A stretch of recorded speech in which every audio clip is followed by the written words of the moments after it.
ఇప్పుడే జీ5 app download చేయండి. చూడండి మీ ఫేవరెట్ టీవీ షోస్ ఎప్పుడైనా ఎక్కడైనా. జరిగిందంతా నేను చూశాను. రాజమాతకు ఆరోగ్యం బాగోలేదని తెలిసి నువ్వు ఇలా చేయడం నాకు నచ్చట్లేదు. అయినా నువ్వు సాయం చేయకపోతే చేయకపోయావు. పున్నమి చేస్తున్న మంచిని కూడా మీరు డిస్టర్బ్ చేయడం చాలా పెద్ద తప్పు. అయినా ఇంట్లో ఒక హార్ట్ పేషెంట్ ఉంటే పెద్ద పెద్ద సౌండ్స్ చేయడం తప్పు అని తెలియనంత అమాయకులేం కాదు మీరు. అయినా మీరు తప్పు చేయడం అటుంచి మంచి చేస్తున్న పున్నమి మీద చెయ్యి ఎత్తడం ఇంకా పెద్ద తప్పు. ఏంటా నువ్వు ఈ పున్నమి కోసం నీ అమ్మని దండిస్తున్నావా? అసలు పున్నమి కోసం కాదమ్మా, రాజమాత ఆరోగ్యం కోసం. అసలు రాజమాత మన కోసం ఏం చేశారో మర్చిపోయావా? అసలు రాజమాత గతం మర్చిపోయావా? అసలు రాజమాత విషయంలో నువ్వేనా ఇలా ప్రవర్తిస్తున్నావని నాకెందుకు అనుమానం వస్తుందమ్మా. మీరు ఎంజాయ్ చేయాలనుకుంటే చేసుకోండి, కానీ ఎంజాయ్ చేసే పద్ధతి మాత్రం ఇది కాదని తెలుసుకోండి. ఇంకోసారి రాజమాతకి ఇబ్బంది కలిగితే నేను సహించనమ్మా.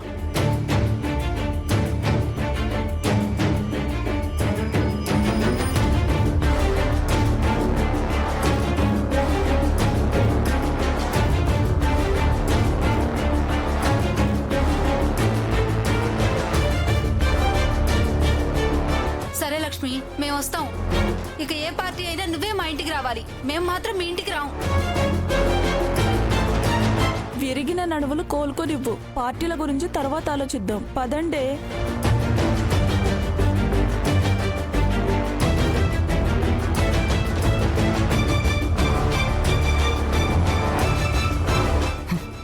నా కొడుకు చేత నన్ను తిట్టిస్తావా? నీ సంగతి చెప్తా.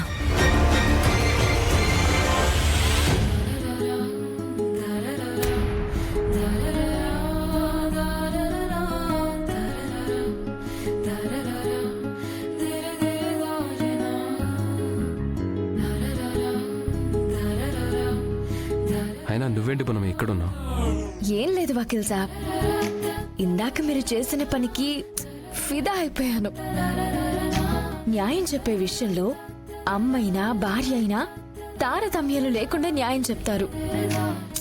ఎంతైనా వకీల్ సాబే.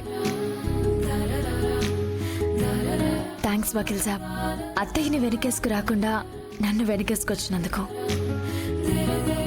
మళ్ళా మొదలు పెట్టావా నీ ప్రేమ పురాణం? అయినా ఇందాక జరిగిన దాంట్లో మా అమ్మ తప్పుంది కాబట్టి తప్పు పట్టాను. నువ్వు చేసింది కరెక్ట్ కాబట్టి వెనకేసుకొచ్చాను. అయినా అంతకు మించి ఇంకేం లేదు. నువ్వేం ఆలోచించకుండా వెళ్ళిపోనామి. అసలు మీ ప్రాబ్లం ఏంటి వకీల్ సాబ్? తాళి కట్టిన అమ్మాయిని తీసుకొచ్చి ఇంట్లో పెట్టుకున్నారు. భార్యగా స్వీకరించడానికి ఏమైంది మీకు? అది జన్మలో జరగదు పున్నమి. నువ్వు మోసం చేసి తాళి కట్టించుకున్నావు. అసలు నా దృష్టిలో అది పెళ్ళే కాదు. అలా చేసింది మీ మంచి కోసమే వకీల్ సాబ్.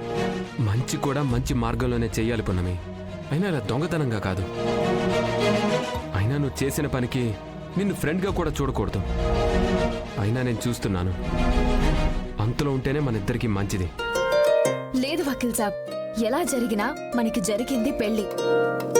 నీ మనసులో ఫ్రెండ్ స్థానం కాకుండా భార్య స్థానం సంపాదించుకుంటాను, అది కూడా దగ్గరలోనే.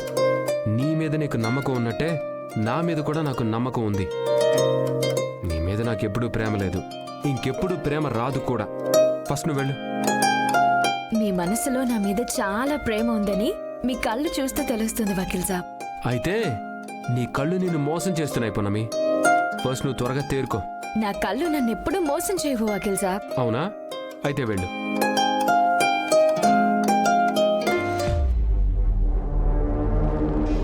మళ్ళీ ఏంటి వచ్చారు? మిమ్మల్ని వెళ్ళిపోమని చెప్పాను కదా. ఒక్కసారి మహాదేవ్ గారిని కలిసి వెళ్దామని వచ్చాము. మీకు చెప్తే అర్థం కాదా? మహాదేవి గారిని కలవాలని ముచ్చట పడుతున్నారు కదా లక్ష్మి, ఒకసారి కలవనివ్వు. ఆవిడ నోటితో చెప్పే నిజాలన్నీ విని వెళ్ళిపోతారు. ఆలోచించుకు లక్ష్మి, వాళ్లకున్న అనుమానం కూడా తీరిపోతుంది. సరే మీ ఇష్టం, రండి. పదండి.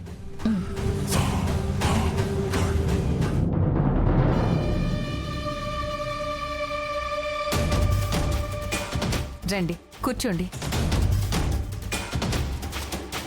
ఆగండి.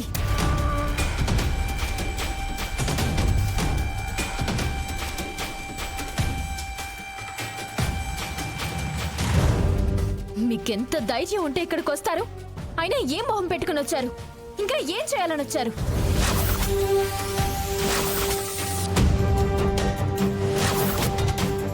ఇక్కడ మీకు సంబంధించిన వాళ్ళు ఎవ్వరూ లేరు.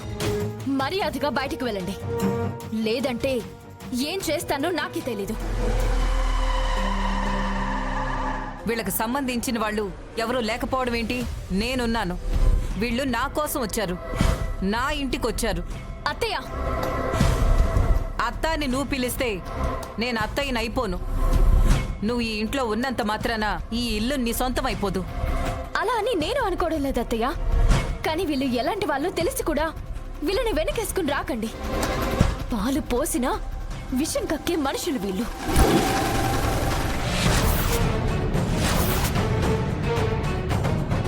దేవత లాంటి మహాదేవి గారిని, అన్యం పుణ్యం ఎరుగని శివదేవి గారిని ఎలా మోసం చేశారో మీరే దగ్గరుండి చూశారు కదత్తయ్య. రాజవంశీయులుగా పేరుగాంచిన వాళ్ళు రాజమహల్లో ఎంత గౌరవంగా ఉండేవారో మీకు తెలియంది కాదు. అలాంటి మంచి మనుషుల్ని నమ్మించి తడిగుడ్డతో గొంతు కోశారు. నిలువ నీడ లేకుండా కట్టుబట్టలతో బయటికి గెంటేసిన ఈ దుర్మార్గులని ఇంట్లోకి ఎలా రానిచ్చారత్తయ్య? వీళ్ళని చూస్తుంటే నా కడుపు రగిలిపోతుంది. అవునమ్మా, ఇలాంటి మోసగాళ్ళకి న్యాయం కోసం పోరాడే భర్త కొడుకు ఉన్నా వాళ్ళకి ఇంట్లోకి వచ్చే అర్హతే లేదు.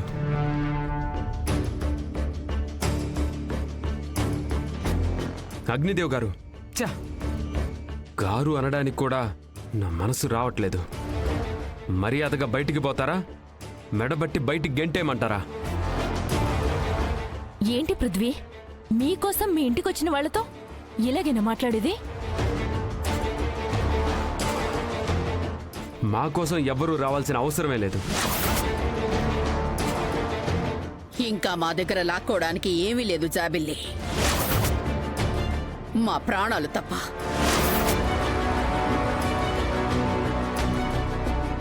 మేము నిన్ను చేరదీసినందుకు కృతజ్ఞతగా మమ్మల్ని అనాథల్ని చేశావు, దిక్కులేని వాళ్ళని చేశావు.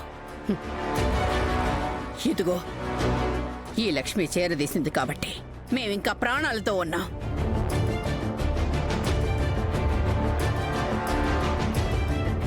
మేమిక్కడ కూడా బతకడం ఇష్టం లేకపోతే చెప్పండి, చచ్చిపోతాం. లేదా మీరే చంపేయండి. నానమ్మ, చూడు పెద్దమ్మా, మేం మీకోసం రాలేదు, రాము కూడా లక్ష్మి కోసం వచ్చాం. రేపు గుళ్ళో జరగబోయే జాతర మా జాబిల్లికి ప్రత్యేకమైంది. ఎందుకో తెలుసా? మొదటిసారి మా జాబిల్లి ధర్మకర్తగా వ్యవహరిస్తుంది.